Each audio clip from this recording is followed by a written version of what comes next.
नमस्कार दोस्तों, स्वागत है आपका हठ योग में। आप मुझे किस साधक ने पूछा कि स्वामी जी या गुरु जी हम बिंदु सिद्धि कैसे करें, ये बताएं। कमेंट्स में पूछा गया था, तो वही यहाँ पर मैंने आज बताया है। इसका नाम है पश्चिमोत्तासन। दोनों पाँवों को पृथ्वी में दंड के समान सरल भाव से फैलाकर यत्न से दोनों पाँवों के अंगूठों को पकड़े और दोनों जगहों पर सिर को धर दे। इसे पश्चिमोत्तासन कहते हैं। तो यहाँ पर ग्रंथों में इसका बहुत ही ज़बरदस्त, बहुत ही ज़्यादा विस्तृत वर्णन किया गया है। इसे उग्रासन भी कहीं जगह पर उग्रासन इसके नाम दिया गया है, कहीं जगह पर पद्मासन इसका नाम दिया गया है।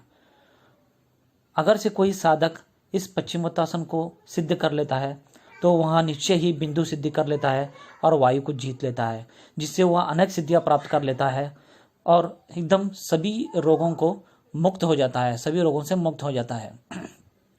यहाँ पर देखिए, इस वीडियो में मैंने डिटेल में बताया है कि इसका वर्णन कैसा है और किस तरह से करना है, इसके फायदे क्या है, इससे सिद्धि क्या होती है।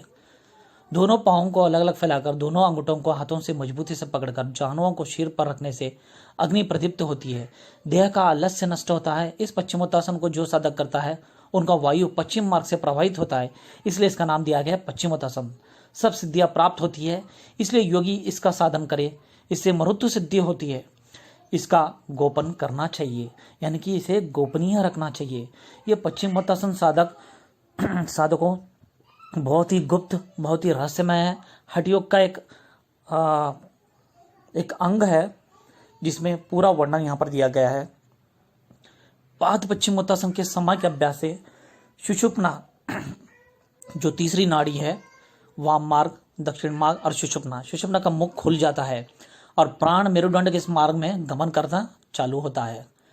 फलतः बिंदु को जीत सकते हैं साधक। इससे बिंदु को जीते बिना ना समाधि सिद्ध होती है और ना वायु स्थिर होता है और ना चित्त शांत होता है।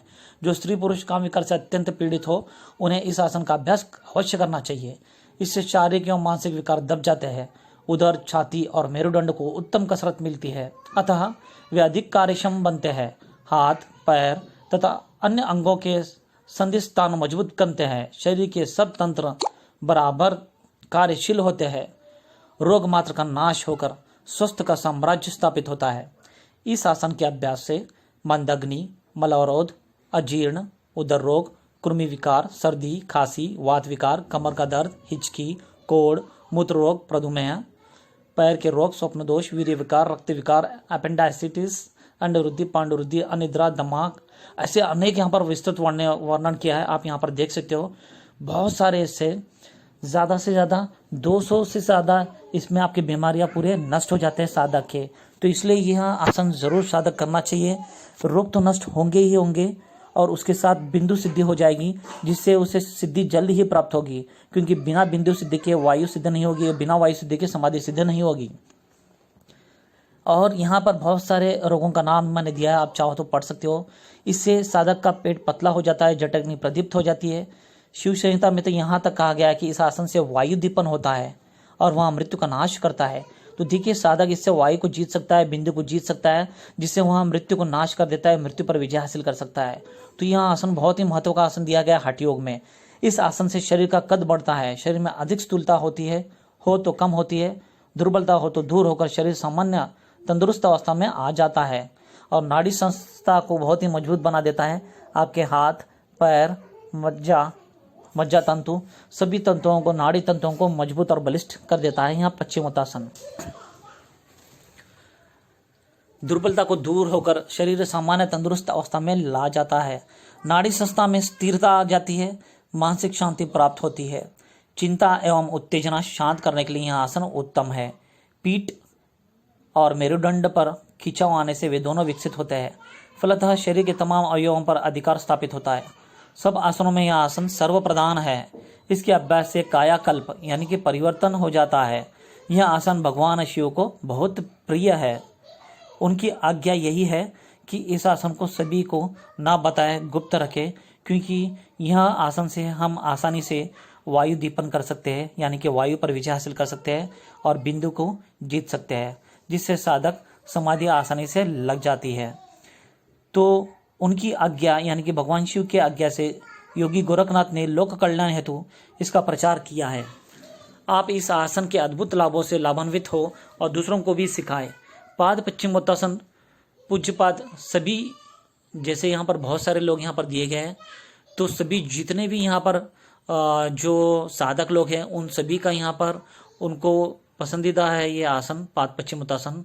तो ये जो आसन यहाँ पर बताए गए हैं वो बहुत ही महत्व का आसन दिया गया है जिससे सिद्धि प्राप्त हो।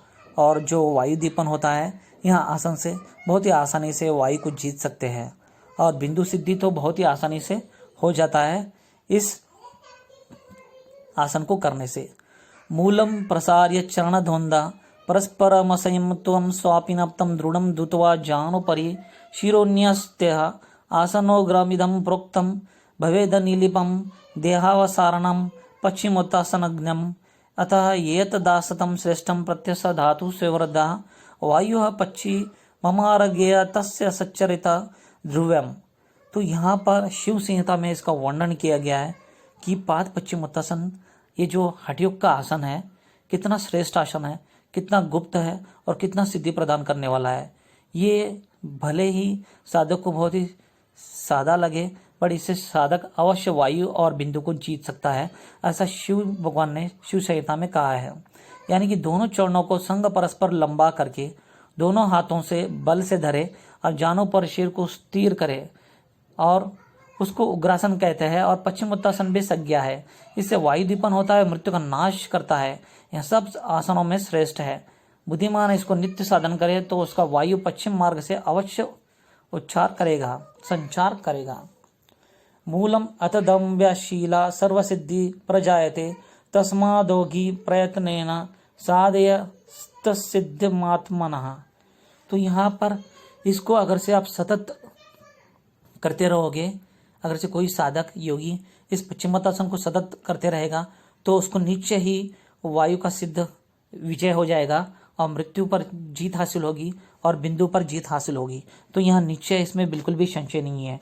तो ये यह आसन जो पहले कहा है यत्न से गोपनीय रखना चाहिए, जो उचित है या जो अधिकारी है उसी को कहना चाहिए, अनधिकारी जो साधक हो उसे बिल्कुल भी नहीं करनी चाहिए। ऐसे शंकर भगवान ने शिव संहिता में कहा है पार्वती देवी से और अनेक शास्त्रों में इसका वर्णन आता है। तो बस मित्रों मुझे लगा कि मैं आपसे शेयर करूं क्योंकि आपने कमेंट्स में दिया था, वहाँ पर कुछ मित्र ने दिया था कि बिंदु सिद्धि कैसे करें। तो बस यही आसन है, ये सरल आसन से आप बिंदु सिद्धि कर सकते हैं, वायु सिद्धि कर सकते हैं और मरुत सिद्धि आपको इससे हो जाएगी। धन्यवाद।